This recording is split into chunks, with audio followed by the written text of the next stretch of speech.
Hey guys, I welcome you all to my channel SSC smart classes.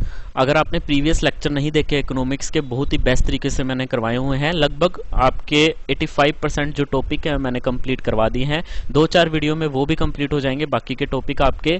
और आपको यकीन मानिए कोई बुक उठा के देखने की जरूरत नहीं है और अलग अलग चैनल पे आपको विजिट करने की जरूरत नहीं है। एक सिंगल प्लेटफॉर्म पे सारी चीजें मैंने उपलब्ध करवाई हैं आपको। तो इससे पहले काफी लेक्चर अपलोड कर दिए हैं। If you haven't gone through this lecture, you can watch in the these lecture in the link is given in the description box, and as soon as the PDF gets completed I will provide the link in the description box। तो आज का हमारा topic है very very important topic, unemployment. इससे भी exam में definitely आपके question जो है वो देखने को मिलते हैं।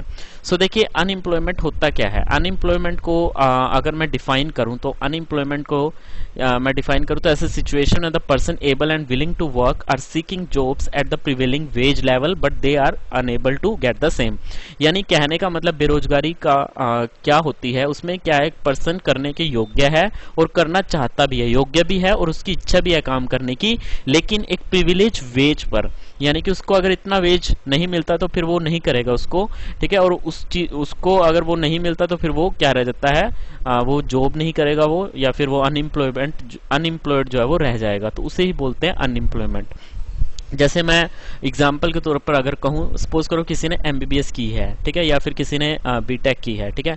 तो अगर पर्सन ने बीटेक की है और कॉलेज के बाद वो निकलता है, तो अगर उसे मतलब उसकी इच्छा है कि कम से कम मेरे को मिनिमम जो है वो 30,000 तो मिले, 30 से 35,000, लेकिन उसको मिनिमम इतना नहीं मिलता। बड़ी मुश्किल से उसको 15,000 जो है वो सैलरी मिलेगी। उसमें भी उसको सारे प्रोसेस कंप्लीट करने हैं, इंटरव्यू देना है, एग्जाम देना है, एप्टीट्यूड देना है। सिर्फ 15,000 रुपये उसे कम से कम 1 से 2 साल में जाकर के उसका जो है वो 22-25 तक पहुंचेगा। मतलब तो फिर ऐसे में पर्सन सोचता है कि मैं क्यों ना किसी और एग्जाम की प्रिपरेशन कर लूं, और बेरोजगार रह जाता है। तो इसी तरीके से अनएम्प्लॉयमेंट वही होता है। तो मतलब अब ऐसा नहीं है कि वो जो पर्सन है जिसने बीटेक की हुई है वो फिर 10,000 में कोई बीपीओ पकड़ लेगा, या फिर वो जो है वो कोई दूसरा छोटा मोटा काम कर ले, ऐसा नहीं होता, ठीक है। वो उसकी खुद की इच्छा है, लेकिन एक मिनिमम प्रिवेलिंग वेज पर अगर वो काम उसे नहीं मिलता है तो अनएम्प्लॉयमेंट रह जाए, तो फिर उसको बोलते हैं हम अनएम्प्लॉयमेंट, राइट। तो उसके बाद देखिए आपके क्या है, कुछ सोर्सेज हैं अनएम्प्लॉयमेंट डाटा के, कहाँ कहाँ से, ये इंपॉर्टेंट है आपका। जैसे report of census of India, बस आपको इतना याद करना है, report of the census of India, national sample survey organisation, that is NSSO। उसके बाद देखिए आपका directorate general of employment and training, DGET, ये आपके 3 हैं, ठीक है, जो कि आपके अनएम्प्लॉयमेंट के डाटा को क्या कर कलेक्ट करते हैं, राइट। उसके बाद देखिए टाइप्स ऑफ द एम्प्लॉयमेंट, सबसे ज्यादा इंपॉर्टेंट है ये टॉपिक। तो टाइप्स ऑफ द एम्प्लॉयमेंट में हम 4 तरीके से टाइप्स इसकी पढ़ेंगे, टाइप्स ऑफ अनएम्प्लॉयमेंट की, disguised, seasonal, open and other employment. अब इनके मतलब देखते हैं। डिस्गाइज्ड एम्प्लॉयमेंट का मतलब ये होता है प्रच्छन्न बेरोजगारी, जिसको हम हिंदी में बोलते हैं।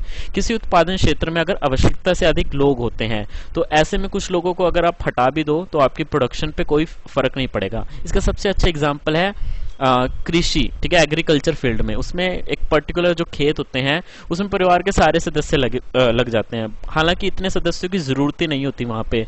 अब टाइम पास करना है, कुछ और है नहीं, तो भाई तुम भी आके अपनी मदद करवा दो। तो बेसिकली अगर उनको हटा भी दे तो कोई फर्क पड़ता नहीं है प्रोडक्शन पे। इसका एक मैक्सिमम लेवल तक ही ये प्रोडक्शन कर सकता है। तो एग्जाम्पल के तौर पे आपका कृषि हो गया। और सबसे ज्यादा प्रच्छन्न बेरोजगारी, डिस्गाइज्ड अनएम्प्लॉयमेंट, इसी सेक्टर में देखी जाती है आपकी।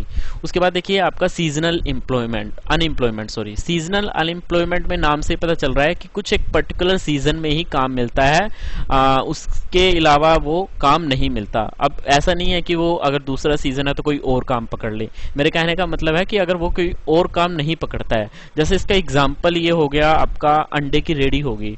इसमें क्या है, समर्स में तो बिल्कुल ही कम बिजनेस होता है या फिर होता ही नहीं है, और विंटर्स में ये मेन जो है वो सीजन होता है। ओपन अनएम्प्लॉयमेंट, ओपन एम्प्लॉयमेंट की डेफिनेशन बिल्कुल सेम ऐसी अनएम्प्लॉयमेंट की तरह ही है। मींस विल और able to do work, a person will और able to do work at a prevailing wage rate but fail to get work, right. उसके बाद देखिए आपका अदर एम्प्लॉयमेंट में आगे आपका आ जाता है industrial unemployment, educated unemployment, educated unemployment के बारे में जैसे कि अभी मैंने डिस्कस किया, ठीक है, कि आगे उनको नौकरियां नहीं मिल पाती अपने मन मुताबिक जो भी उसने रिक्वायर्ड फील्ड, जैसे अगर किसी ने एमबीबीएस की है तो उसे डॉक्टरी लाइन में अगर कोई जो है जॉब ना लगे, किसी ने बीटेक की है, बीटेक के रिगार्डिंग जो भी उसकी ब्रांच है, स्ट्रीम जो उसने ली है, मैकेनिकल, इलेक्ट्रिकल जो भी ली है उसने, उसके अकॉर्डिंग अगर उसको जॉब ना मिले तो वो अनएम्प्लॉयमेंट रह जाता है, ट्राई करता रहता है जब तक उसको जॉब ना मिले। इंडस्ट्रियल अनएम्प्लॉयमेंट, इंडस्ट्रियल अनएम्प्लॉयमेंट का मतलब ये है जब कंपनी में काम ना हो तो वो क्या करते हैं, एम्प्लॉयज की ले ऑफ करते हैं, मतलब छंटनी कर देते हैं, ठीक है। जैसे आईटी कंपनी में सबसे ज्यादा देखा जाता है during the period of recession, या फिर कंपनी अगर ग्रो नहीं कर रही है, ठीक है, ज़्यादा कंपनी के पास प्रोजेक्ट ना आए तो लंबे टाइम तक उनको बेंच पे बिठाने से अच्छा तो कंपनी उनको क्या कर देती है, ले ऑफ कर देती है अपने एम्प्लॉयज़ की, ठीक है। तो in IT companies employees lay off जो है वो हो जाता है, और कोई भी कंपनी या फिर अगर लॉस में चली जाए तो वो अपने जो एम्प्लॉयज़ हैं उनकी छटनी कर देती है, राइट। तो एजुकेटेड मैंने बता दिया। उसके बाद देखिए आपका फ्रिक्शनल अनएम्प्लॉयमेंट।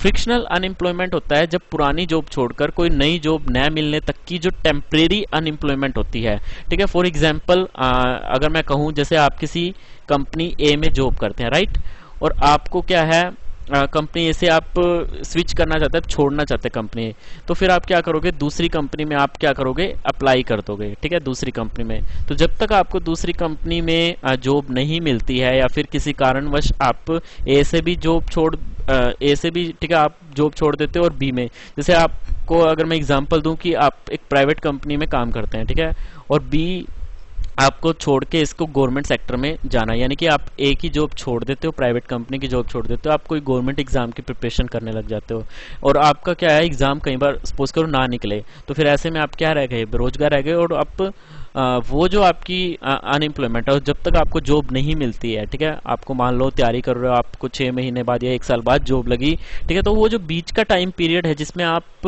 अनएम्प्लॉयड हो, तो वो जो आपकी स्टेज है that is called frictional unemployment. उसके बाद देखिए स्ट्रक्चरल अनएम्प्लॉयमेंट।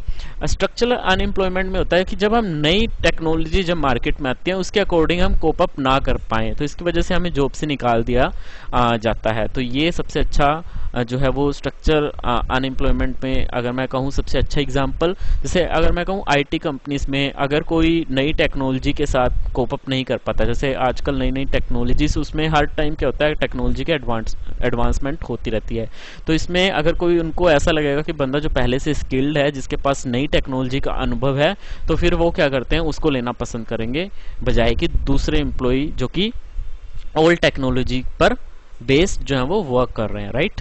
उसके बाद देखिए साइक्लिकल अनएम्प्लॉयमेंट। ये मंदी में जो आपकी अनएम्प्लॉयमेंट होती है that is called cyclic unemployment. उसके बाद देखिए कोजेज ऑफ अनएम्प्लॉयमेंट। देखिए अनएम्प्लॉयमेंट के तो कारण बहुत हैं, जैसे मैं कहूँ slow rate of economic growth. अगर इकोनॉमिक ग्रोथ जो है वो बड़े स्लो तरीके से ग्रो कर रही है, ठीक है, slow rate of population explosion, population बहुत ज़्यादा बढ़ रही है। उसके बाद देखिए अंडर डेवलप्ड एग्रीकल्चर। उसके बाद देखिए डिफेक्टिव एजुकेशन सिस्टम। हमें पता हमारे इंडिया में एजुकेशन सिस्टम कैसा है, सिर्फ किताबी ज्ञान है, कोई भी ऐसी प्रैक्टिकल और वोकेशनल जो कोर्सेज हैं हमें नहीं करवाए जाते जिससे हम स्किलफुल बन सके। इंटर्नशिप का कोई ऐसा अनुभव नहीं होता। इंटर्नशिप बेसिकली अगर कोई करता है ड्यूरिंग द कॉलेज पीरियड, तो वो सबसे ज़्यादा उसके लिए बेनिफिट हो जाता है, क्योंकि उसको काम करने का एक्सपीरियंस हो जाता है, कैसे काम करना है, कैसे चीज़ें जो है वो चलती हैं। तो उसके बाद जैसे ही वो अगर कॉलेज से भी उसकी प्लेसमेंट ना हो, जैसे ही वो अपना कॉलेज छोड़ता है तो उससे एक अनुभव होता है, तो फिर वहाँ पे जाकर वो डायरेक्टली अप्लाई कर सकता है।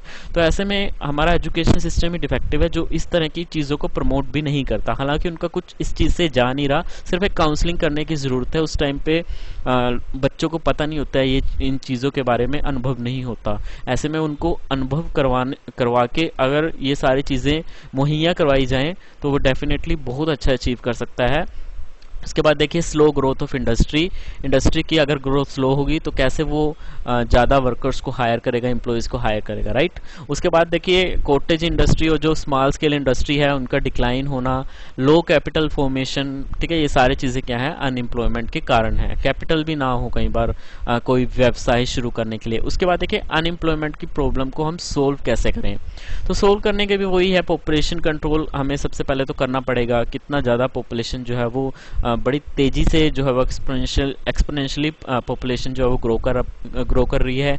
जीडीपी जो है वो इंक्रीज कर दो आप। Development of the agriculture sector में आप डेवलपमेंट करो, वहाँ पे, ठीक है, नई नई टेक्नोलॉजी लेके आओ ताकि एक जो फार्मर है वो एक पर्टिकुलर फील्ड में ज़्यादा प्रोडक्शन कर पाए। तो उसके बाद देखिए न्यू इंडस्ट्री सेटअप, नई नई इंडस्ट्रियाँ लगेंगी, रोजगार आएंगे और नई टेक्नोलॉजी स्किल पे लोगों को काम दिलवाया जाए।